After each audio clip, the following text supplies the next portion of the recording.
अगर आप भी चाहते हैं बिट्टू मलंगिया इंटरटेनमेंट का ऑडियो वीडियो सबसे पहले आप तक पहुंचे,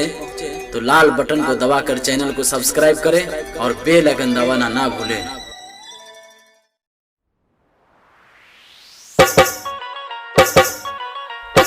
सब सुन रहल छी मलंगिया रिकॉर्डिंग स्टूडियो के शानदार प्रस्तुति। दीपावली में कीन देबो हम साड़ी गे बुंजो तू घर वाली गे जान के छौरी दीपावली में कीन देबो हम साड़ी गे बुंजो तू घर वाली गे जान के छौरी दीपावली में कीन देबो हम साड़ी गे बुंजो तू घर वाली गे जान। दीपावली में कीन देबो हम साड़ी गे बुंजो तू घर वाली गे जान। अखन अहाँ सब सुन रहल छी मलंगिया रिकॉर्डिंग स्टूडियो के शानदार प्रस्तुति। देबो दिवाली में गिफ्ट मिलके जरैहा खूबे दीप देबो दिवाली में गिफ्ट देबो दिवाली में गिफ्ट मिलके जरैहा खूबे दीप गे छौरी और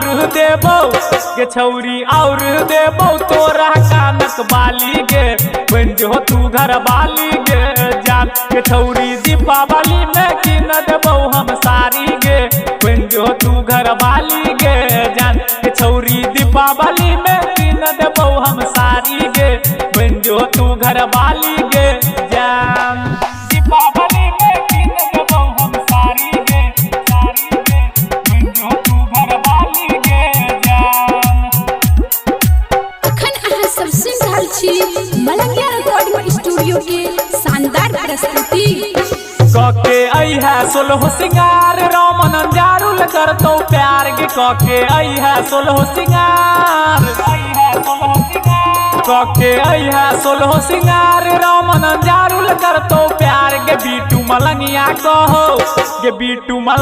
कहो काले हमरा से यारी गे बुंजो तू घर वाली गे जान के छौरी दीपावली में कीन देबो हम साड़ी गे बुंजो तू घर वाली गे जान के छौरी दीपावली में कीन देबो हम साड़ी गे बुंजो तू घर वाली गे जान के छौरी दीपावली